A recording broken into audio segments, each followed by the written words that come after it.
Pour Pierre Palmade, ce n'est plus qu'une question de jours. Placé en détention provisoire depuis ce lundi 27 février pour homicide et blessures involontaires aggravées, l'humoriste de 54 ans ira bien en prison. Hospitalisé au service de neurologie de l'hôpital du Kremlin-Bicêtre, Val-de-Marne, après avoir été victime d'un AVC, ce samedi 25 février, la question de son transfert à la maison d'arrêt de Fresnes se pose.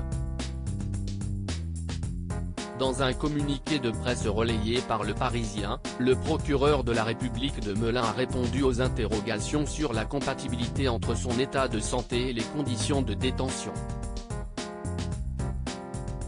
Jean-Michel Bourlès assure que le mandat de dépôt a été exécuté dans la foulée de la décision de la Chambre de l'instruction de Paris, rapportent nos confrères. Si est donc depuis son lit d'hôpital que le comédien a été écroué. Dès que les médecins le permettront, le transfert de Pierre Palmade sera effectué. En attendant, la chambre de l'acteur fait l'objet d'une garde par des surveillants de l'établissement pénitentiaire. Le corps médical de la maison d'arrêt décidera ensuite si l'ex-époux de Véronique Sanson sera envoyé directement en détention classique. Dans ce cas, il pourrait être mis dans un quartier particulier en raison de son statut VIP. Supérieur à Pierre Palmade, Muriel Robin, Michel Larocque, Véronique Sanson. Les femmes de Saviez pourquoi Pierre Palmade pourrait aller à la Pitié-Salpêtrière?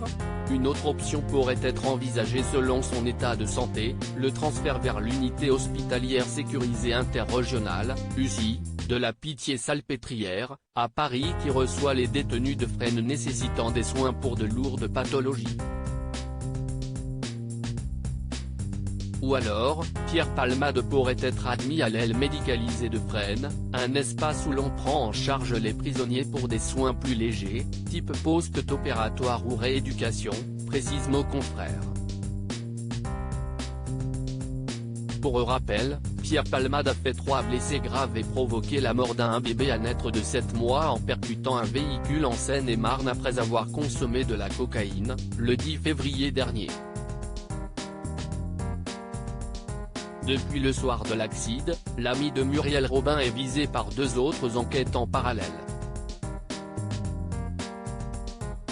La première pour infraction à la législation sur les stupéfiants a été confiée à la gendarmerie.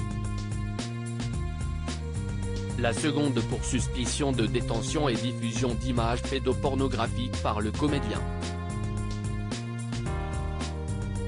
Celle-ci a été remise à la Brigade de protection des mineurs, BPM. Crédit photo, Jack Tribeca.